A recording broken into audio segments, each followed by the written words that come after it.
La primera mirada que no fue solo una. Mi nombre es Raquel Benítez, y hasta mis 18 años creía que el amor verdadero era un cuento guardado entre las páginas amarillentas de los libros que escondía bajo la almohada, lejos de las miradas prácticas del mundo. Trabajaba en el diner de Maple, un lugar de paredes color mostaza y luces fluorescentes que zumbaban como abejas cansadas, donde el aroma de café quemado se mezclaba con el del aceite recalentado de la cocina. Era allí, entre platos con tazas agrietadas y clientes de ojeras profundas, donde pasaba mis días soñando en silencio. Hasta aquella tarde de otoño. El cielo estaba gris, como la ceniza del cigarro que el viejo Enrique dejaba caer sobre el mostrador, y el viento arrastraba hojas secas por la acera, pegándolas a los cristales empañados del diner. Yo reorganizaba azucareros y botellas de ketchup, tratando de no pensar en las cuentas del mes, cuando la campanilla de la puerta sonó. No fue el típico tintineo metálico, fue suave, casi un suspiro, como si el propio aire contuviera la respiración. Y entonces, él entró. Ricardo Cortés. 19 años, pero con una madurez en los hombros que solo tienen quienes crecen demasiado rápido. Su cabello castaño claro, rebelde, danzaba con la brisa que lo había seguido hasta dentro, y el suéter verde esmeralda que llevaba hacía que sus ojos, dos lagos serenos bajo la luz del atardecer, brillaran como si hubieran sido pulidos solo para esa hora.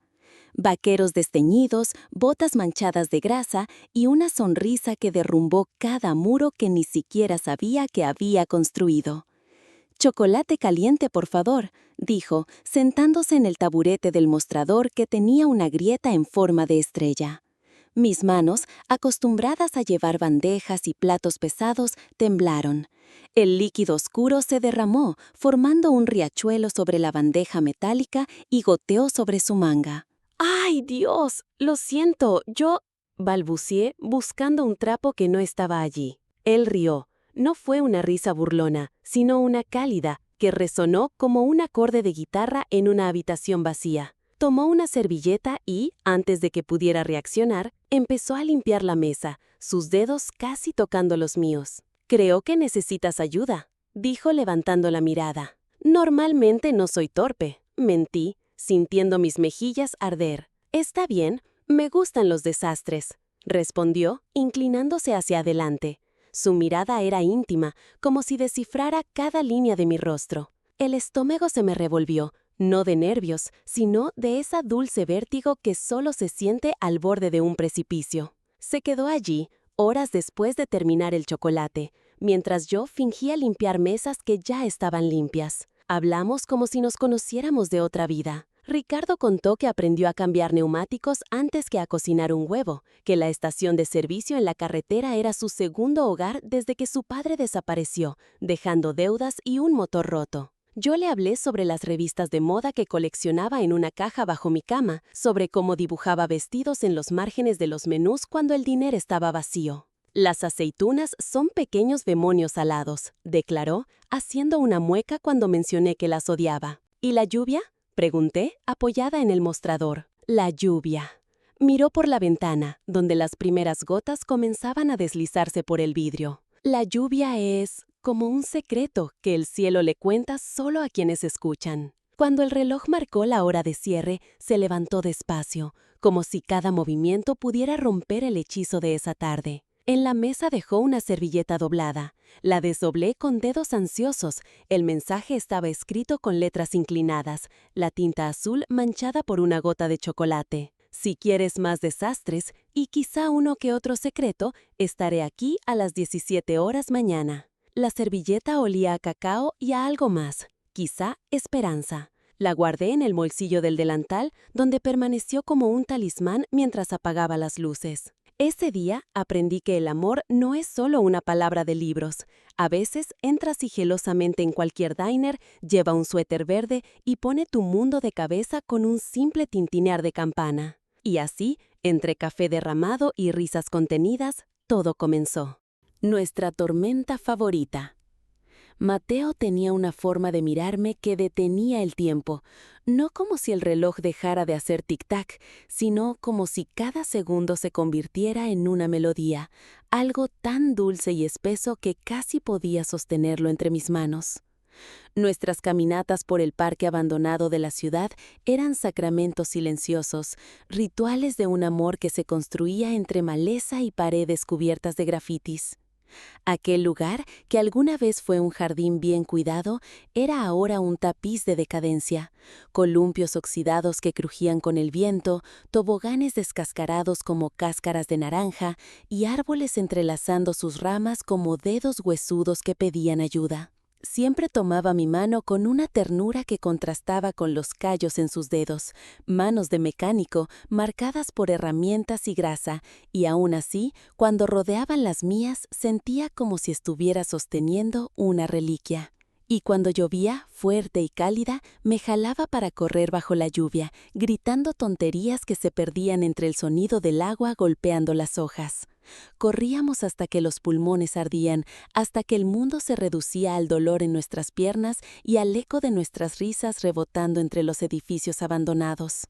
«Eres mi tormenta favorita, Raquel», susurró una vez, acorralándome suavemente contra una pared cubierta de hiedra, el agua resbalando por su rostro como lágrimas de alegría. Pero fue una noche bajo un cielo sucio, con estrellas débiles luchando contra la neblina anaranjada de las luces de la ciudad, cuando me mostró cuán profundo era lo que compartíamos, más allá de nuestras bromas sobre las aceitunas. Estábamos sentados sobre el capó de su Chevy del 78, una bestia de metal oxidado que él insistía en llamar nuestro caballo de acero. La carrocería se quejaba bajo nuestro peso, y el calor del motor enfriándose contra mi espalda me hacía pensar en la vida, algo que se aferraba con terquedad. «¿Ves esa constelación?», señaló un grupo de luces que yo juraría que eran aviones. «Esa es la Osa Menor, dicen que guía a los perdidos». «Lo que necesitamos es una osa mayor», bromeé, apoyando la cabeza en su hombro. Él rió y luego se puso serio. Con la mano fría de la noche me giró el rostro hacia el suyo. Sus dedos trazaron la curva desde mi nariz hasta la comisura de mi ojo, un gesto tan íntimo que sentía el corazón golpearme la garganta. «¿Has notado que nuestros ojos son iguales justo aquí?», preguntó, con una voz más baja que el susurro del viento. Es como si alguien hubiera usado el mismo molde. Su toque me alcanzó el alma. Yo había notado esa pequeña arruga, una herencia de mi abuela, pero en él parecía una firma divina. «¿Estás diciendo que somos hermanos perdidos?», hice una mueca, intentando ocultar el temblor en mis manos. «No, Raquel». Apoyó su frente contra la mía, su aliento cálido mezclándose con el mío. «Estoy diciendo que es como si estuviéramos hechos para encajar, incluso en los detalles más pequeños». Y era verdad. Descubrimos poco a poco que nuestras vidas eran un juego de espejos torcidos. Pecas doradas salpicaban nuestras espaldas en los mismos lugares, como si hubiéramos sido pintados por la misma estrella fugaz. Ambos torcíamos el tobillo derecho al pisar suelo irregular, él en baches, yo en las alfombras dobladas del restaurante. Y los domingos por la mañana, cuando la radio del Chevy lograba captar canciones viejas, cantábamos desafinados, nuestras voces rasposas compitiendo con el gruñido del motor. «Imagínate cuando llegue nuestro bebé», decía él, con ese brillo travieso en los ojos que iluminaba la oscuridad. «Será tan hermoso que el mundo no podrá soportarlo». Yo reía, pero el corazón me latía rápido, una mezcla de anhelo y miedo convertida en una sopa agridulce. Nuestro bebé. Dos palabras que llevábamos como una carga ligera, una promesa de un futuro en un presente que apenas podíamos sostener. Mateo guardaba una caja de metal bajo la cama, el fondo de la tierra la llamaba, donde echábamos monedas y billetes arrugados. A veces la abríamos solo para soñar en voz alta. «Habrá una ventana grande en el cuarto», decía dibujando planos de la casa en servilletas, «y un jardín donde plantaremos girasoles». «¿Y el bebé?», preguntaba yo, entrelazando mis dedos con los suyos sobre el papel. «Tendrá tus rizos rubios y mis ojos verdes», respondía como si describiera un milagro, «o al revés, y se reirá como tú, esa risa que hace que el aire se detenga». Pero en las noches frías, cuando el silencio pesaba más que la manta remendada, me preguntaba si un amor tan grande que había en una vida tan pequeña. Mateo trabajaba hasta que le sangraban las manos. Yo contaba monedas para comprar pan, y aún así, cuando me tomaba para bailar en medio de la cocina, con la radio llena de estática y la luz del refrigerador como nuestro reflector, yo lo veía. Veía un pequeño rostro rubio durmiendo en una cuna hecha de cajas pintadas, vestido con restos de mi ropa vieja. Veía a Mateo enseñándole a arreglar cosas, manitas apretando una llave inglesa como si fuera un tesoro. «Vamos a lograrlo», susurraba en mi oído como una oración mientras girábamos sobre el linóleo agrietado. Tú, yo y el pequeñito. Somos como raíces, crecemos en la oscuridad hasta que un día rompemos el concreto. Y en esos momentos, con el olor a aceite quemado y el sonido de nuestras respiraciones sincronizadas, yo creía que nuestras similitudes no eran coincidencia, sino señales, que estábamos hechos de la misma terquedad que convierte el óxido en oro y los sueños en promesas. La realidad era una maestra cruel, pero nosotros éramos alumnos tercos. Mateo y yo bailábamos un torpe vals entre lo que queríamos y lo que podíamos tener. Cada paso contado en centavos y promesas susurradas después de nuestros turnos. Él trabajaba 12 horas al día en la estación 46, una caja de cemento al costado de la carretera donde los camiones escupían humo y los conductores de ojos rojos paraban a maldecir los precios del combustible. Yo dividía mi tiempo entre el diner de Maple, volteando hamburguesas hasta que mi cabello olía a grasa rancia y limpiando casas ajenas los sábados, fregando pisos con las uñas quebradas por tanto detergente. Nuestra preparación para el bebé era una colección de tristezas convertidas en bromas, mantas donadas por la iglesia tan delgadas que el frío se colaba como agujas, una alcancía de cerámica que gané en la feria navideña con el hocico roto de tanto abrirla en momentos de pánico, y una caja de zapatos llena de recortes de revistas, fotos de jardines, planos de casas, cunas que garabateaba en noches sin dormir. «Algún día compraremos un terreno», solía decir Mateo, siempre con una servilleta en una mano y un bolígrafo que se había llevado de la estación en la otra. Durante nuestras pausas de 30 minutos para almorzar, dibujaba casitas de madera con techos inclinados y porches que se extendían como brazos abiertos. Aquí mismo señalaba un punto vago en el papel, garabateando árboles. «Habrá un manzano que plantaremos juntos». ¿Y el porche? Su voz se volvía más profunda, como si describiera una catedral. Lo suficientemente grande para ver el atardecer sin tener que compartirlo con nadie. Apoyaba mi cabeza en su hombro, respirando el aroma a grasa y jabón barato que nunca abandonaba su ropa. «¿Y el bebé?», preguntaba yo, como una niña queriendo escuchar el mismo cuento antes de dormir una vez más. Él sonreía, su agotamiento de turno marcando aún más las ojeras, pero sus ojos verdes seguían brillando. «Tendrá un cuarto azul, o rosa, o morado si quiere, mientras tenga tu nariz y mis ojos». Me picaba las costillas, haciéndome reír. Pero nuestra risa era frágil, cristal soplado a punto de romperse. Mateo llegaba a casa con las manos como mapas de guerra, cortes de herramientas, quemaduras de soldadura, callos que sangraban si apretaba los puños con fuerza. Veía las gotas rojas manchando el fregadero mientras se lavaba para cenar, y él las escondía rápido, como si la sangre fuera un secreto que no quería que yo supiera. «No es nada», murmuraba, envolviendo sus dedos alrededor de los míos, aunque el dolor le recorriera los brazos en forma de escalofríos. Yo también tenía mis fantasmas.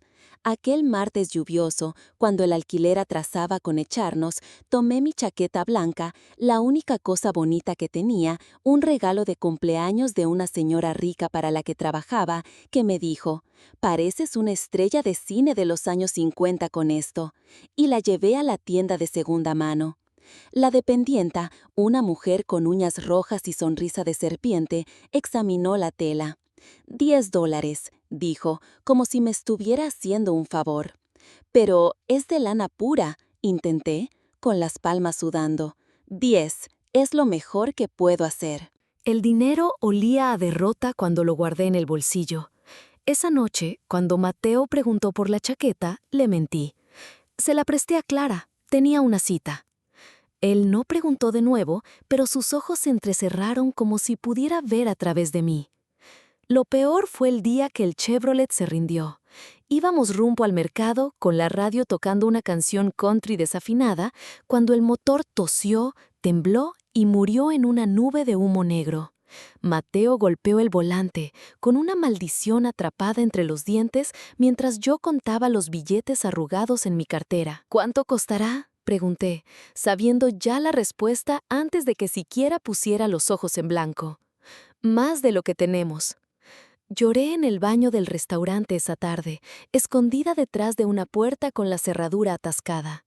Mi delantal todavía olía a tocino y mis lágrimas eran tan saladas como la salsa que vertía sobre las hamburguesas.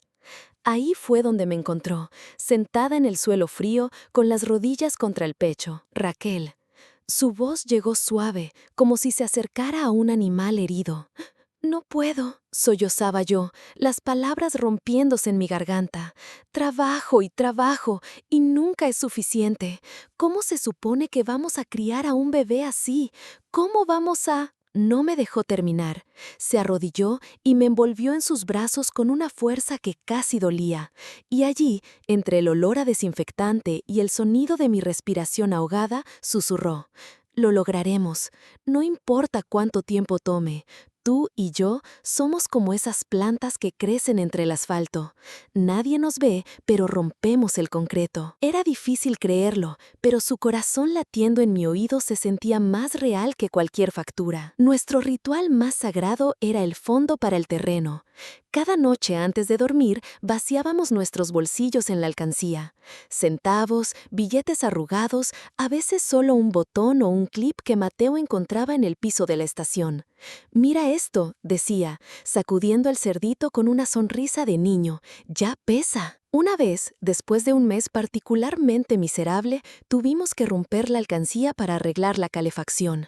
Miramos en silencio cómo las monedas rodaban por la mesa, un tesoro de pequeñas derrotas.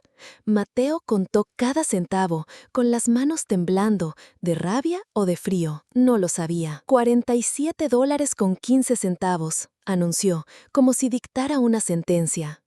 Pero incluso esa noche, con el viento aullando afuera y el colchón en el suelo, la cama era solo otro ítem en la lista de «lo arreglaremos después», encontró la manera de alejar la oscuridad.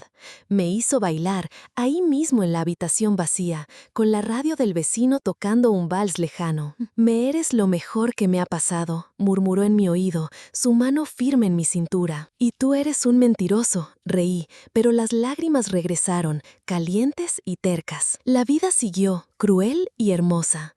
En los días buenos, Mateo traía flores robadas del jardín de alguien, margaritas marchitas, tulipanes sin pétalos, en un florero de vidrio astillado. En los días malos, peleábamos por tonterías, leche agria, la factura de la luz, el silencio que dolía más que los gritos. Pero siempre, ese futuro flotaba sobre nosotros como un faro. A veces lo veía en los detalles más pequeños, en la forma en que Mateo guardaba retazos de la estación para construir la cuna después, o en las noches en que se despertaba sobresaltado, aferrando mi mano como si yo pudiera desaparecer. «Valdrá la pena», decía, tal vez para mí, tal vez para sí mismo, mientras la mañana se colaba por la ventana sucia. Y yo, con los ojos cerrados y el corazón abierto, le creía, porque el amor era nuestra única moneda fuerte, y nosotros, dos tontos, lo gastábamos sin miedo. El otoño que siguió trajo un secreto que llevé conmigo durante semanas, escondido bajo suéteres grandes y sonrisas falsas. Era el tipo de secreto que ardía como brasas en la parte trasera de la garganta, que me despertaba a las 3:17 am, con las manos sudorosas y el estómago revuelto. Mateo fue el primero en notarlo. Él podía leer mis silencios mejor que cualquier palabra. Se dio cuenta de cómo evitaba el café, Mi adicción matutina reemplazada por té de menta robado de la cocina del restaurante. Cómo me temblaban las manos al abrir latas de sopa. Cómo mis ojos evitaban el calendario pegado al refrigerador, sostenido por imanes grasientos de pizza. ¿Estás enferma?, me preguntó una noche, sosteniéndome el rostro bajo la tenue luz de una lámpara de segunda mano. Sus dedos estaban cálidos, marcados por un corte fresco que aún sangraba levemente, una delgada línea roja que bajaba hasta su muñeca. Respiré hondo. El cuarto olía a humedad y velas derretidas. Estábamos ahorrando electricidad. Afuera, el viento silbaba a través de las tejas sueltas del techo, y me aferré a ese ruido como si pudiera distraerme de la verdad. No exactamente, respondí, tragando el nudo en mi garganta. Él no insistió. Mateo nunca insistía. En cambio, encendió la linterna de su teléfono, la pantalla agrietada proyectando sombras danzantes sobre las paredes descascaradas, y me llevó a la cocina. Me preparó pan tostado con margarina derretida, lo único que mi estómago podía tolerar esos días, y me observó comer en silencio. Sus ojos verdes, usualmente llenos de bromas rápidas, ahora estaban solemnes, como la lápida que nunca compramos para su padre. A la mañana siguiente, se apareció en el restaurante con una prueba de embarazo envuelta en papel marrón, una compra hecha con monedas del frasco de propinas, que yo juraba haber escondido detrás de una lata de frijoles. Lo sabremos juntos, dijo, como si estuviera proponiendo una aventura, no un veredicto. Nuestro baño era una caja de zapatos con azulejos agrietados y un grifo que goteaba como si marcara el ritmo de un tango. Nos sentamos en el piso frío, recostados contra la puerta que crujía, como si todo el lugar resistiera nuestro secreto. La prueba, una tira blanca barata de la farmacia de la esquina, reposaba sobre el lavabo manchado de pasta de dientes mientras contábamos los 3 minutos que se estiraban como siglos. Mateo sostenía mi muñeca, su pulgar trazando círculos suaves sobre mi piel, mientras yo miraba el reloj de regalo de bodas de sus padres, eternamente detenido a las 9:47. «Mira», susurró, antes de que siquiera se acabara el tiempo. 2 líneas azules aparecieron como una sentencia, un signo de más que gritaba tanto «ahora estás atrapada» como «ahora son una familia». Mateo no dijo nada. Apretó mi mano hasta que dolió, luego enterró su rostro en mi cuello, y sentí sus lágrimas calientes deslizarse por mi piel, mezcladas con sudor y el olor a grasa de motor que nunca dejaba su ropa. «¿Nosotros?», comenzó, con la voz quebrándose entre la risa y el llanto. «Lo sé», completé por él, porque no había palabras, solo el zumbido de 1.000.000 de abejas en mi pecho. Esa noche, acostados sobre nuestro colchón en el suelo, el mismo que habíamos arrastrado de un callejón 2 años atrás, él trazó círculos sobre mi vientre a un plano, como si ya pudiera sentir la vida latiendo dentro. La luz de la calle se colaba por las rendijas de la cortina, pintando rayas doradas sobre su rostro marcado por el cansancio. «Lo llamaremos Sol», dijo, mirando el techo agrietado donde una telaraña bailaba con la brisa. «O si es ella, Luna. Mateo, ni siquiera sabemos si...». Mi voz se desvaneció, tragada por el miedo repentino de nombrar el futuro. «No importa». Se volvió hacia mí, sus ojos verdes iluminados con la clase de determinación feroz que solo había visto cuando arreglaba motores imposibles. Pero la perfección era un lujo que no podíamos permitirnos. El médico de la clínica pública nos recibió con una mirada de lástima disfrazada de profesionalismo. La sala olía a desinfectante y derrota, con paredes verdes descascaradas bajo carteles de vacunación desteñidos.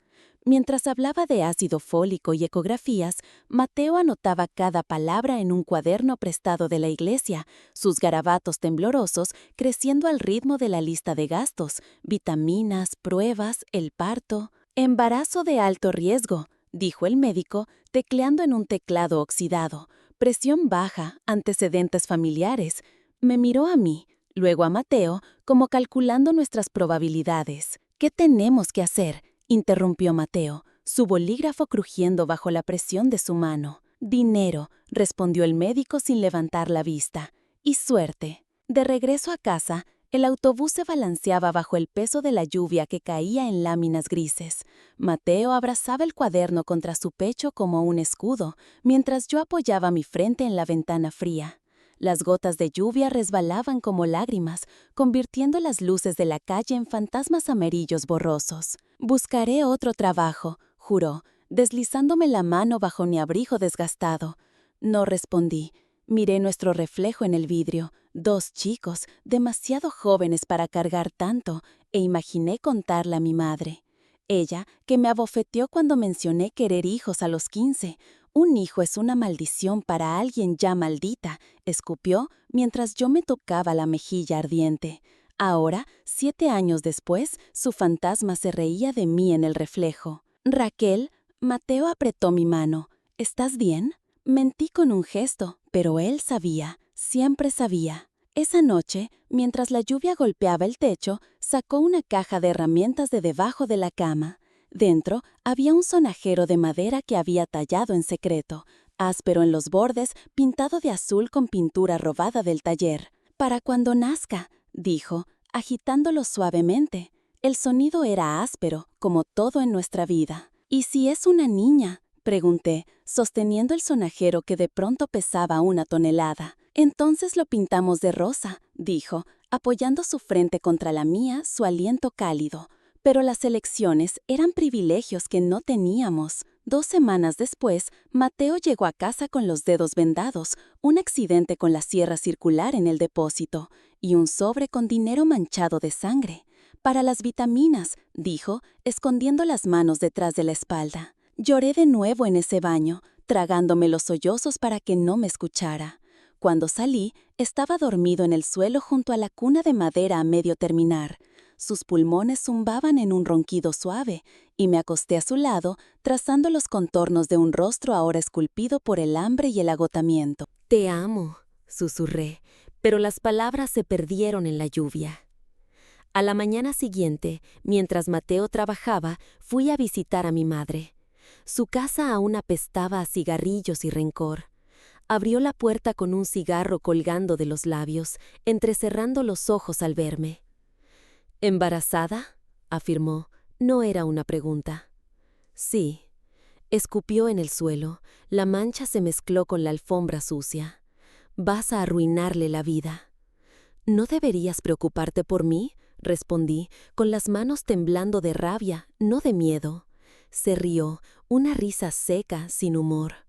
«Eres igualita a mí, y él se irá en cuanto entienda que los hijos son anclas».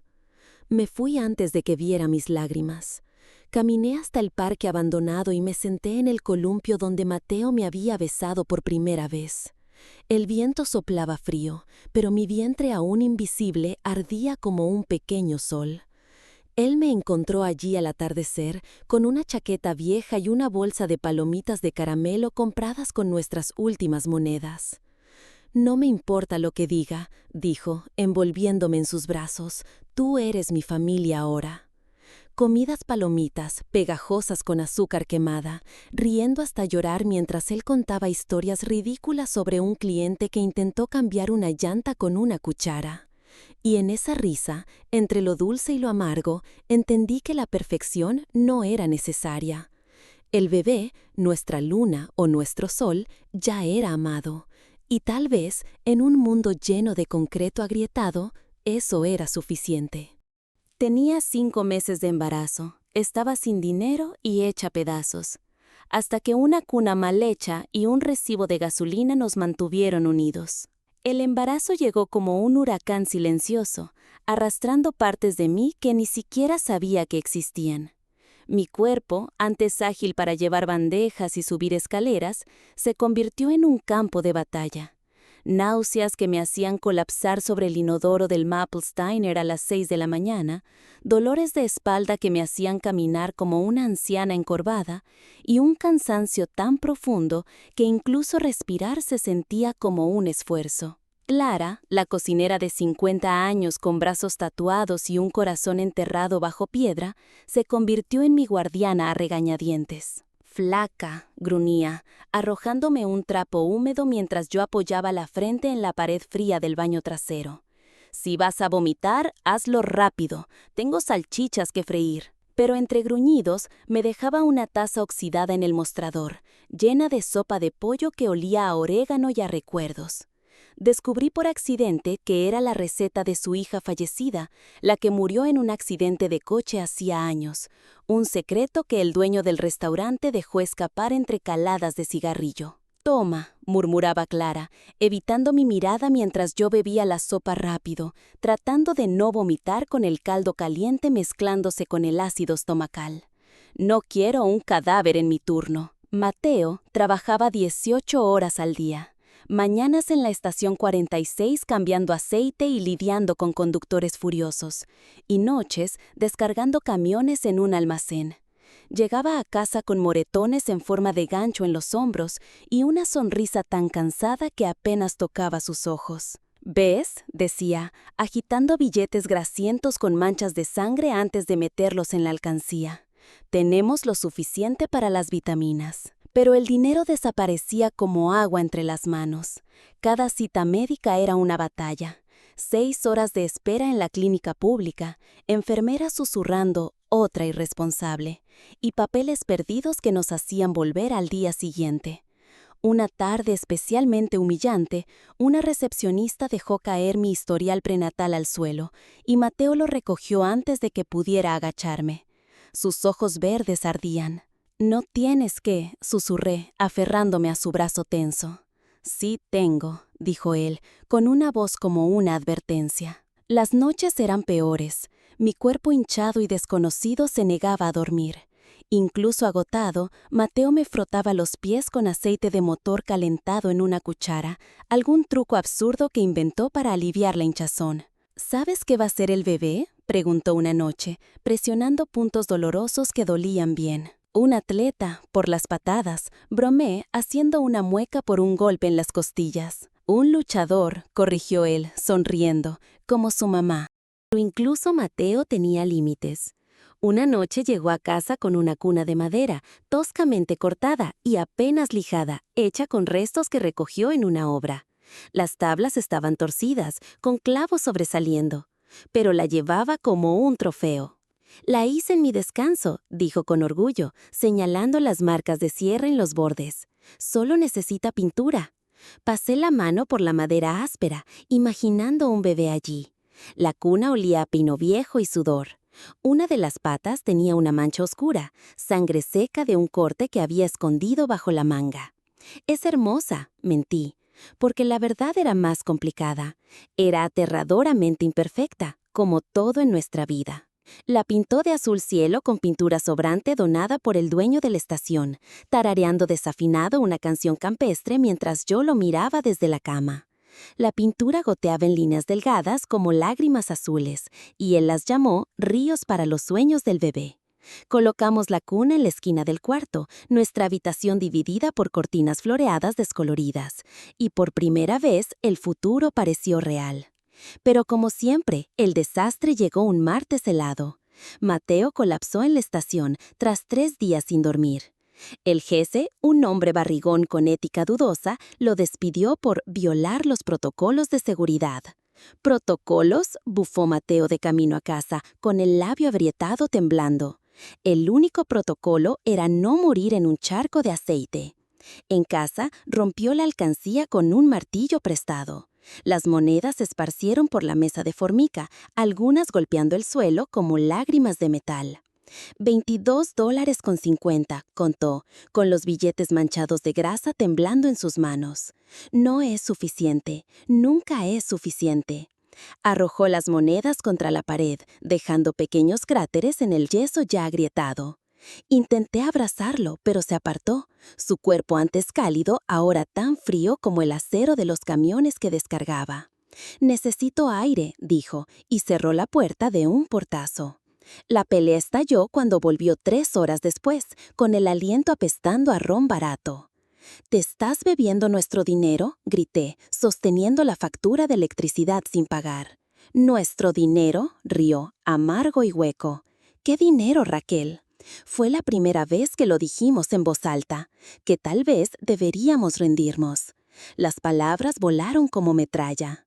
Quizás debimos haber esperado. ¿Esperado qué? ¿Hasta estar muertos? Al menos no sería una muerte embarazada.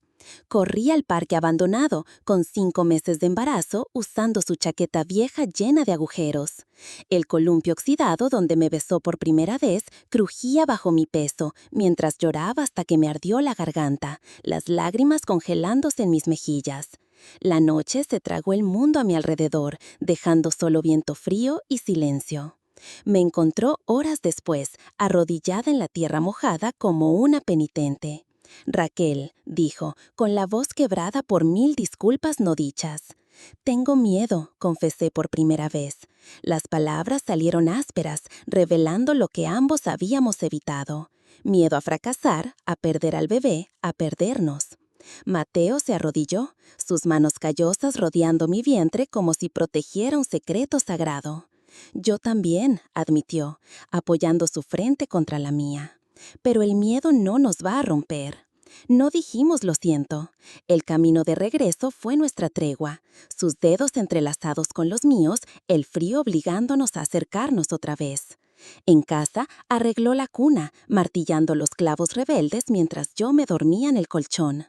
A la mañana siguiente encontré un papel doblado bajo mi almohada. Prometo que vamos a romper el concreto, juntos. M. Era una promesa frágil, garabateada en el reverso de un recibo de gasolina. Pero lo guardé en la caja de secretos que había comenzado a coleccionar, junto al sonajero astillado, el trozo de seda rosa y ahora esta pequeña y terca prueba de que incluso en medio de la tormenta éramos semillas que se negaban a morir. El bebé pateó por primera vez durante una clase gratuita de costura en la iglesia de San Miguel, un lugar con paredes descascaradas y vitrales agrietados que filtraban la luz del atardecer en manchas desvaídas de color. Estaba aprendiendo a hacer colchas con retazos, mis manos temblorosas guiando una aguja a través de un viejo pantalón de mezclilla, cuando lo sentí. Una pequeña patada, suave como alas de mariposa revoloteando desde dentro. «Es él», sonreía la mujer a mi lado, una viuda de ojos azules nublados llamada Doña Irene, cuyos dedos nudosos tejían historias en cada puntada. «O ella», corrigió suavemente, colocando un trozo de seda rosa en mis manos. «Para cuando llegue la princesa». La tela olía a lavanda y a baúles viejos de cedro, y me transportó directamente a la infancia, cuando mi abuela aún guardaba pañuelos en su cajón. Mateo conservó ese pedacito de seda como un talismán, cosiéndolo dentro del bolsillo de su abrigo desgastado, justo sobre el corazón. «Ahora siempre estará conmigo», dijo, como si ese minúsculo fragmento pudiera protegerlo del mundo. En ese entonces trabajaba turnos nocturnos como guardia de seguridad, caminando kilómetros para ahorrar el pasaje, sus pasos resonando por calles vacías, donde hasta los postes parecían demasiado cansados para iluminar. «Pagan en efectivo», me decía, escondiendo los cortes de alambre en sus mangas. «Nadie hace preguntas». Pero el bebé crecía, y también la presión.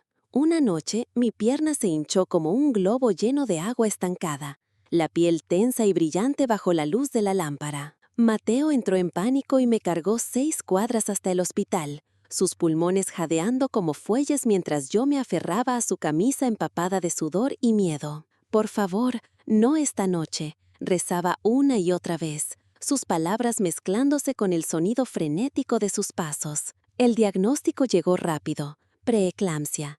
Pasamos 3 días en una habitación compartida con una joven que lloraba cada noche por un hombre que nunca llegó, mientras las enfermeras murmuraban detrás de la cortina delgada sobre otra adolescente irresponsable. «Ya su nombre es Raquel», explotó Mateo al tercer día, su voz retumbando por el pasillo, «y es la persona más fuerte que conocerán en su vida». Pagamos la cuenta con lo último que teníamos ahorrado para un terreno, rompiendo la alcancía que ahora descansa en nuestra estantería como un monumento a la pérdida. Mateo la colocó junto al sonajero de madera astillado, acariciando suavemente la cerámica agrietada como si le pidiera perdón. «Empezamos de nuevo», dijo esa noche, a la luz parpadeante de una vela de emergencia.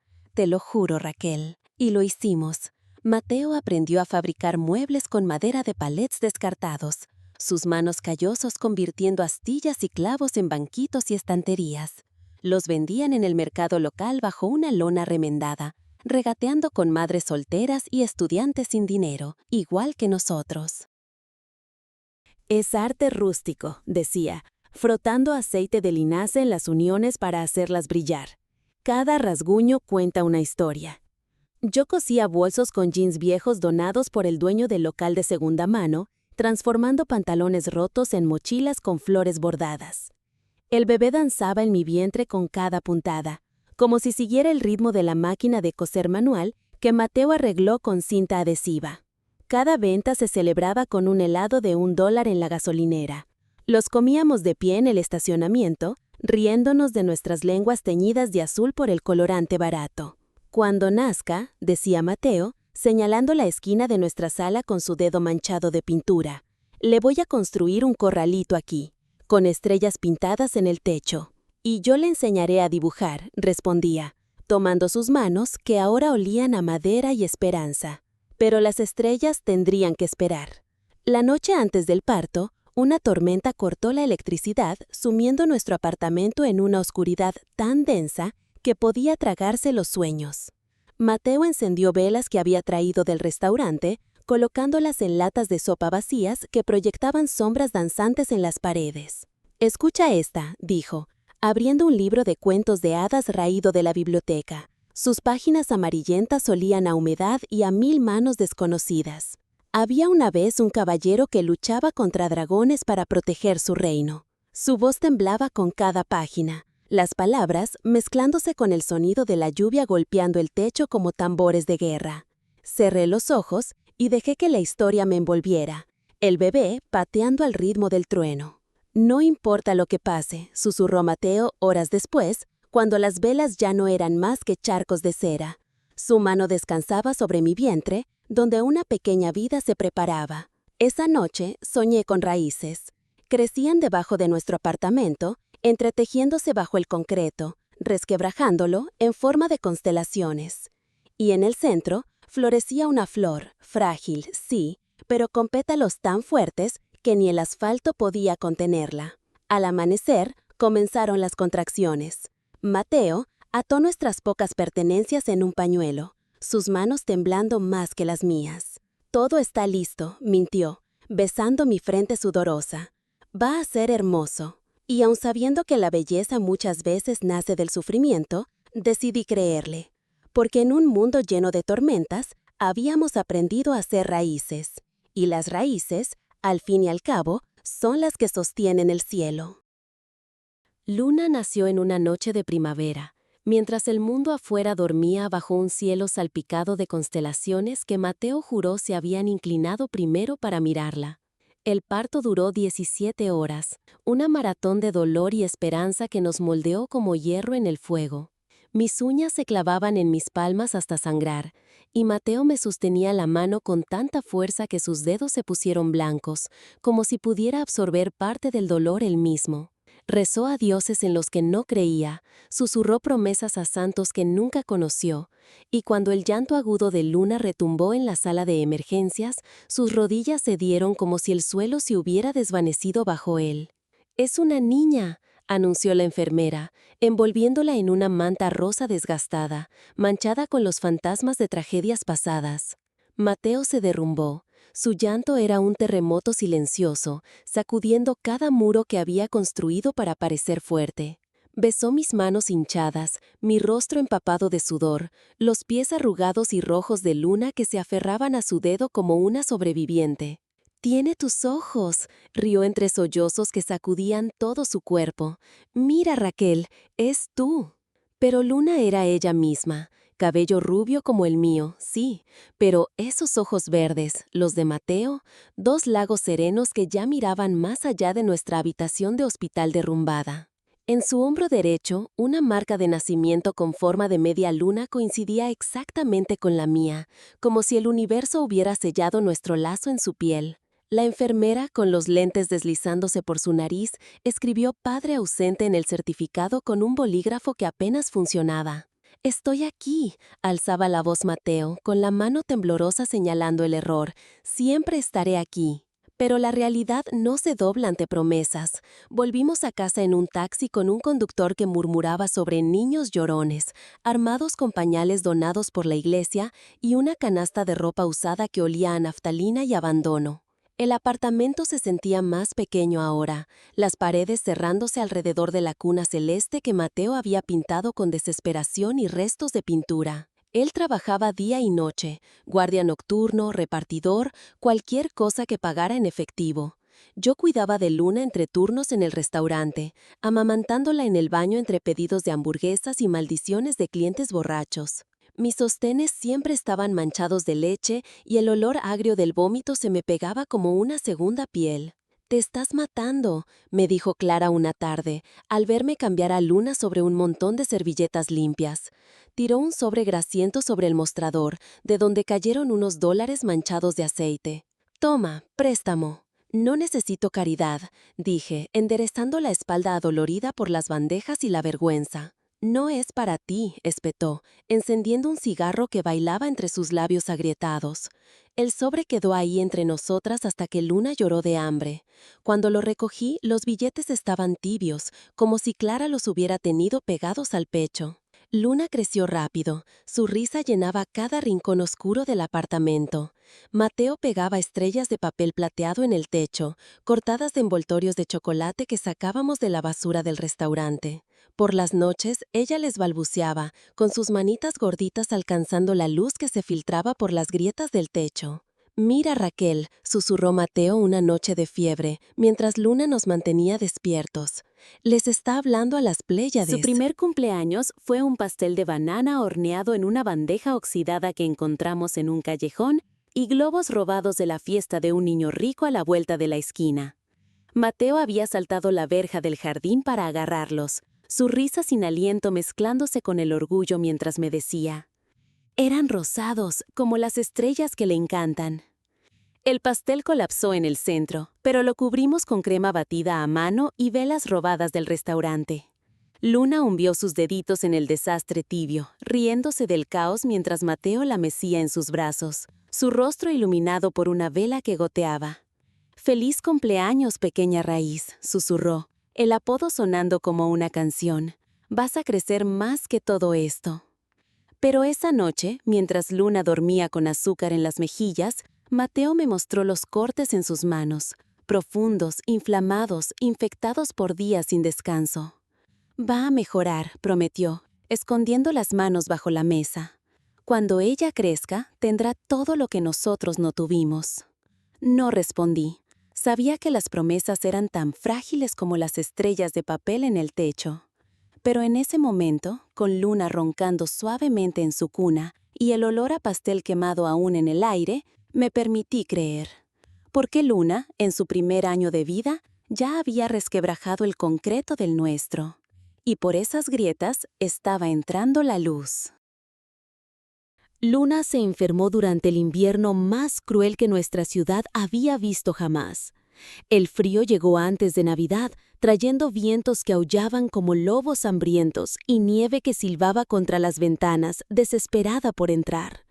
Su fiebre llegó como un ladrón, robándose su risa en solo unas horas. Aquella mañana estaba en el suelo de la cocina apilando latas vacías de frijoles mientras Mateo le enseñaba a contar. 1, 2, 3, mamá. Al anochecer, su cuerpo ardía como carbón bajo mis dedos, y sus brillantes ojos verdes se habían apagado como vidrio escarchado bajo la luz de la lámpara. «Mami, duele», susurró, sus palabras saliendo en fragmentos raspados. Su llanto, que antes era agudo como un violín desafinado, se había convertido en un gemido ronco que me apuñalaba el alma. Mateo estaba en la esquina, con las manos manchadas de grasa, apretando su muñeca favorita como si pudiera exprimirle la enfermedad. «Necesitamos un médico», dijo finalmente, acunándola contra su pecho, mientras yo la envolvía en todas las mantas que teníamos. La más gruesa estaba hecha de camisetas viejas y recé para que fuera suficiente para mantenerla caliente. Pero el médico de la clínica pública, un hombre delgado con un bigote canoso que ya nos había ayudado en otras emergencias, había cerrado por recortes de presupuesto. El hospital más cercano estaba a 20 kilómetros por caminos enterrados bajo un sudario de nieve. Nuestro Chevy del 78, nuestro viejo caballo de acero que había sobrevivido tantas tormentas, no arrancaba. Mateo giró la llave hasta que sus manos se enrojecieron, el motor tosiendo humo negro antes de soltar un último quejido y morir.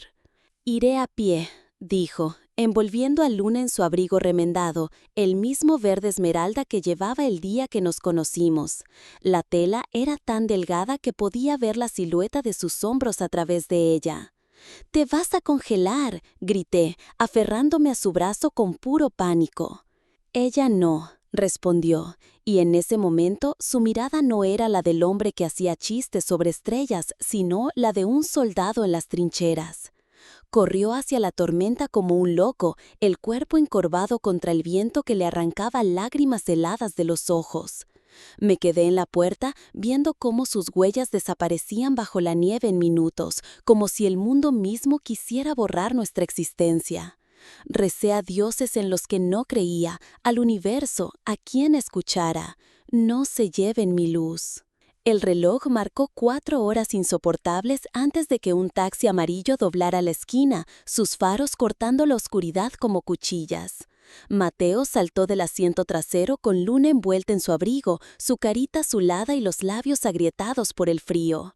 «Pagamos con esto», tosió, mostrándome el reloj plateado que había pertenecido a su padre. La cadena estaba rota, como si lo hubieran arrancado con prisa. «Juraste que nunca lo venderías», susurró, tocando el objeto que siempre guardaba en una caja de terciólogo bajo la cama. «Hoy hice promesas más grandes», dijo, mientras corríamos hacia urgencias. El diagnóstico fue como un golpe en el estómago, neumonía. La palabra resonó en la sala blanca y estéril como un trueno. El doctor, un joven con profundas ojeras, evitaba mirarme mientras escribía en la tablilla. «Puede quedarse, pero», vaciló, tambureando con los dedos sobre la hoja. «El área de pediatría está llena, tendrá que quedarse en el pasillo». El pasillo era un túnel de dolor, niños tosiendo en colchones en el suelo, madres encorvadas sobre cuerpos febriles, el aire espeso con desinfectante y desesperanza. Mateo improvisó una cuna con mantas dobladas, cantándole la canción favorita de Luna, You Are My Sunshine, mientras yo le colocaba compresas frías en la frente. La factura llegó en un sobre amarillo, un monstruo de 5 cifras, con ceros como dientes. Mateo vendió las herramientas mecánicas que le había dejado su abuelo. Yo pedí un adelanto de 3 meses en el restaurante. Y Clara apareció en nuestra puerta con un sobre que olía a cigarrillo y whisky. «Esto no es caridad», gruñó, tirándolo sobre la mesa donde Luna solía dibujar. «Es una inversión. Cuando esa mocosa crezca, más le vale darme nietos a los que pueda gritarles». Pero los nietos eran una abstracción lejana en esa semana infernal. Dormí en el suelo del hospital, acurrucada con Mateo bajo una manta prestada, mientras la tos de Luna marcaba las horas como un metrónomo. Una noche especialmente oscura, dejó de respirar durante 30 segundos que se alargaron hasta el infinito. Las enfermeras corrieron, las máquinas gritaron, me mordí el puño hasta no gritar yo. «Está estable», dijo finalmente el doctor al 5.º día, su voz como un indulto condicional. Mateo, que nunca lloraba, ni siquiera cuando se rompió el brazo descargando camiones o cuando murió su padre, se derrumbó en mi regazo en el baño del personal. Sus sollozos estaban ahogados contra mi cuello, sus manos aferrándose a mí como si yo fuera la última isla en medio de la tormenta. «No puedo perderlas a ustedes dos», susurró, cada palabra una puñalada. «No puedo». Le tomé el rostro entre mis manos y vi las grietas que el miedo había dejado en sus ojos. «No las vas a perder», mentí, porque era la única verdad que importaba. Luna sobrevivió, pero en esos días aprendí que el amor es una hoja afilada, capaz de cortar las ilusiones hasta dejar el hueso al descubierto. Mateo vendió el Chevy para pagar el resto de la cuenta, y la noche que el comprador se lo llevó, él se quedó parado junto a la ventana hasta que las luces traseras desaparecieron, con las manos temblando como las hojas del viejo manzano en nuestro patio. Solo era un coche, dijo, pero vi la sombra que cruzó por su rostro. Esa primera noche de regreso en casa, Luna durmió entre nosotros, su respiración tan leve como las alas de una polilla. Mateo salió de la cama y volvió con el reloj de su padre, ahora colgado en un cordón de cuero. Para ella, susurró, colgándolo sobre la cuna, un recordatorio de que hasta el tiempo puede romperse por amor. Y yo, que siempre creí que el miedo era el enemigo, aprendí que es solo otra raíz que nos mantiene firmes. Esa noche, mientras la nieve seguía cayendo afuera, juré en silencio volverme más fuerte que el concreto, más resistente que el invierno, porque Luna merecía más que sobrevivir, merecía un mundo que algún día volviera su risa. La siguiente primavera trajo una carta. No de esas suaves y perfumadas de las historias de amor, sino un sobre amarillento, manchado con anillos de café y tierra, que me entregó Luna con las manos sucias de sueños. Estaba jugando en el pequeño arriate que Mateo había construido con ladrillos prestados de una obra, un cuadrado de esperanza donde intentamos cultivar tomates y albahaca, pero que terminó siendo más un patio de juegos para gusanos y fantasías infantiles. «¡Es del colegio, mami!», anunció orgullosa, su nueva pronunciación adorablemente equivocada, sus dedos embarrados dejando pequeñas huellas en el papel. La carta era del ayuntamiento, sellada con un escudo dorado que parecía burlarse de nuestra pobreza. Nuestra chabola, un montón de ladrillos agrietados, tejas improvisadas y recuerdos unidos con cinta adhesiva, había sido marcada para demolición. Un proyecto de renovación urbana barría a los pobres como hojas viejas, empujándonos al borde de la ciudad donde hasta el sol dudaba en salir. Mateo leyó el papel en silencio, sus ojos verdes prendiéndose como los motores que amaba. Cada línea de ese documento golpeaba como un puñetazo.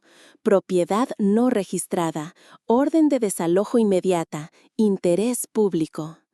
«No nos van a echar», juró, aplastando la carta en un puño tembloroso.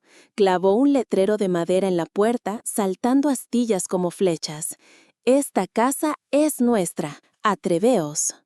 Pero la verdad era que no teníamos papeles, ni dinero, ni voz.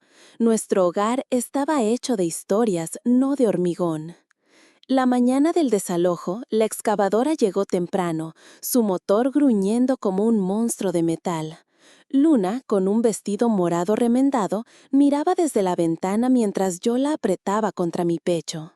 «¿Por qué el hombre malo quiere romper nuestra casa?», preguntó, sus ojos verdes reflejando el sol naciente tras la máquina.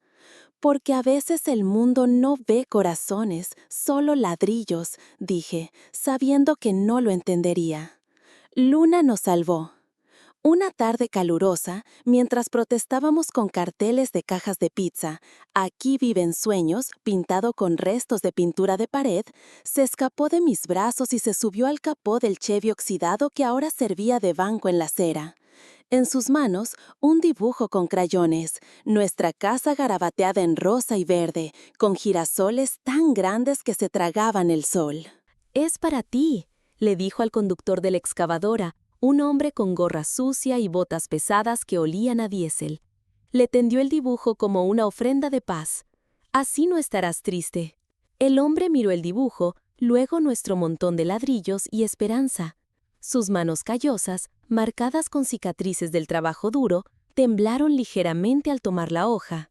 Por un momento, vi algo parpadear en sus ojos, quizás el recuerdo de una hija, un hogar, un boceto olvidado enterrado en el fondo de un cajón. «No vale la pena», murmuró, apagando el motor con un gemido de metal cansado.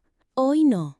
Esa noche celebramos con pan duro y miel, que Mateo había tomado prestada de la panadería del señor Costa, un anciano con bigote canoso que fingía no notar cuando el tarro desaparecía en el abrigo de Mateo. «Esto es para ti, Lu», dijo Mateo, untando la miel con una navaja oxidada. «Algo dulce para un día amargo». Luna rió, el jarabe dorado goteando por sus dedos como sol líquido. Mateo la abrazó tan fuerte que protestó. «Papi, me estoy convirtiendo en jugo». «Jugo de Luna», rió, lanzándola al aire, donde por un segundo Flotó contra el cielo púrpura como un ángel con alas sucias. Pero la verdadera revolución llegó disfrazada de hilo y agujas. Esa primavera, vendí mi primer bolso por $15, más de lo que ganaba en un turno completo en la cafetería. La compradora era una turista de Nueva York, con gafas redondas y pelo morado, que se detuvo en mi puesto del mercado local. «Esto es arte», dijo, sosteniendo el bolso de mezclilla bordado con girasoles. «Quiero 50, para mi tienda en East Village».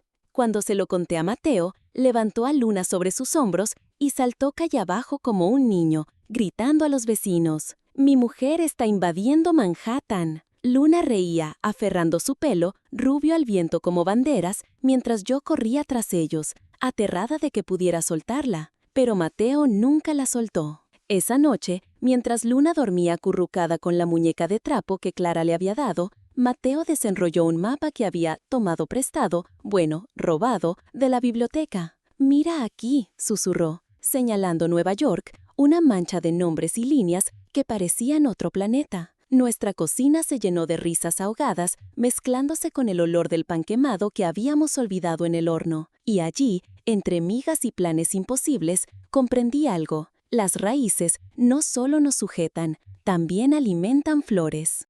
Hoy escribo esto sentada en el porche de nuestra casa. No el de madera que solíamos dibujar en servilletas, sino uno real, hecho de ladrillos rojos, con grietas que susurran secretos y ventanas que crujen como viejos amigos recordando historias. El aire huele a tierra mojada y jazmín, un aroma que Mateo plantó hace años, diciendo: «Las flores son lo único que el tiempo no puede hacer feo». Ahora está en el jardín, arrodillado entre los arriates, enseñando a Luna a plantar girasoles. Sus manos callosas, marcadas por cicatrices de herramientas y noches en vela, guían las suyas, más suaves, pero no menos fuertes, llenas de tierra y promesas. «¡Mamá!», grita Luna, corriendo hacia mí con un girasol en la mano, sus botas empapadas de rocío dejando huellas en la hierba. «¡Mira lo que papá y yo hicimos!». La flor es un gigante dorado casi tan grande como su cara. Y recuerdo el dibujo que hizo cuando tenía 4 años, aquel con girasoles de crayón que salvó nuestra casa. Ahora, los reales bailan en el viento como testigos de que los milagros existen. «Es la reina del jardín», digo, colocando la flor detrás de su pelo rubio que le llega a los hombros, un estilo que ella llama «listo para cirugía». Mateo se acerca, limpiándose las manos en unos vaqueros manchados de verde. Su pelo gris brilla bajo el sol, y en las líneas alrededor de sus ojos veo mapas de noches en vela, tormentas que enfrentamos, risas que nos salvaron. «¿Recuerdas cuando cabía en mi brazo?», susurra, apoyando su frente en la mía. «Cabía en la cuna de madera que hiciste», respondo, cerrando los ojos un momento. Todavía puedo oír el crujido de esa madera mal lijada, todavía oler la pintura azul cielo goteando como lágrimas. El terreno en el que estamos se compró poco a poco, dólar a dólar, en una batalla de 20 años. Cada ladrillo se pagó con sangre, sudor y lágrimas, que se secaron y se convirtieron en raíces. En la sala, una hucha agrietada cuelga de la pared, ahora una maceta para suculentas.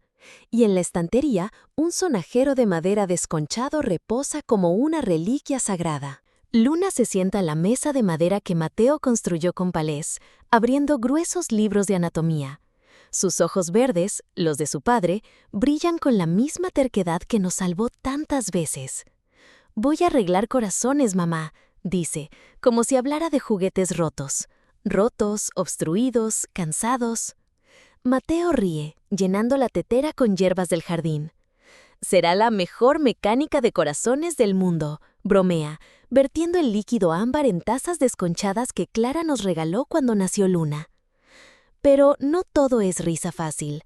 Algunos días el pasado llama como un fantasma. Cuando llueve, me duele la espalda por las noches durmiendo en suelos de hospital. Mateo aún se despierta sobresaltado, extendiendo la mano como si intentara encontrar el volante de ese viejo Chevy que vendimos. Y Luna, en sus momentos más callados, se toca la marca de nacimiento en el hombro, una luna creciente que beso todas las noches, como hacía cuando era demasiado pequeña para entender por qué el mundo podía ser tan cruel. Nuestra casa no es perfecta, los grifos gotean, el techo gime bajo la lluvia fuerte y hay un punto en el suelo de la cocina que se hunde ligeramente, como si la tierra misma se inclinara bajo el peso de nuestros recuerdos. Pero es nuestra, pagada con el dinero de los bolsos que vendí en Nueva York, ampliada con muebles que Mateo construyó y pintada con los colores que Luna eligió a los 12 años, azul cielo para el cielo, verde esmeralda para la esperanza. En el pasillo cuelga una foto en blanco y negro. Mateo sosteniendo a Luna recién nacida, su rostro aún conmocionado por el caos hospitalario de aquella madrugada. Junto a ella, una foto de ella con su vestido de graduación, el que hice con retales de mezclilla y seda rosa. Y en el centro, un dibujo infantil enmarcado, nuestra vieja casa, girasoles gigantes y 3 figuras de palo tomadas de la mano. «Mira lo que encontré», dice Mateo, entrando con una caja cubierta de polvo. Dentro, las servilletas donde esbozamos casas, el mapa arrugado de Nueva York y el letrero de madera que clavó en nuestra puerta. «Esta casa es nuestra. Atreveos a derribarla». Luna coge el letrero, dándole vueltas en las manos. «Ustedes serán rebeldes», ríe, sujetándolo a su mochila de universidad. Por la noche, nos sentamos en el porche y miramos las estrellas, las de verdad, no las de papel que solíamos pegar en el techo. Mateo señala la Osa Menor, contando la misma historia que contaba cuando éramos solo adolescentes asustados sobre el capó de un coche. «¿Todavía crees que son solo puntos brillantes?», bromea dándome un codazo. «Son puntos brillantes que nos guiaron hasta aquí», respondo apoyando la cabeza en su hombro. Luna sale para su turno de noche en el hospital, llevando galletas que horneamos juntos. Veo su coche, un sedán viejo que Mateo restauró, desaparecer por la carretera, y por un segundo veo a la niña que solía correr con globos robados, que desarmaba excavadoras con dibujos de crayones. Va a cambiar el mundo. Susurra Mateo, tomando mi mano. Ya cambió el nuestro. Respondo, y es la cosa más cierta que he dicho. En mi mesita de noche guardo una caja metálica llena de nuestros tesoros, la primera prueba de embarazo descolorida, el certificado de nacimiento de Luna con la línea de padre presente corregida a mano y su carta de aceptación en la Facultad de Medicina. Algunas noches, cuando el silencio suena demasiado fuerte, abro esa caja y releo cada palabra, cada línea de nuestro pasado, hasta que el orgullo ahoga el miedo. El amor, he aprendido, no es un cuento de hadas. No hay caballeros ni finales garantizados.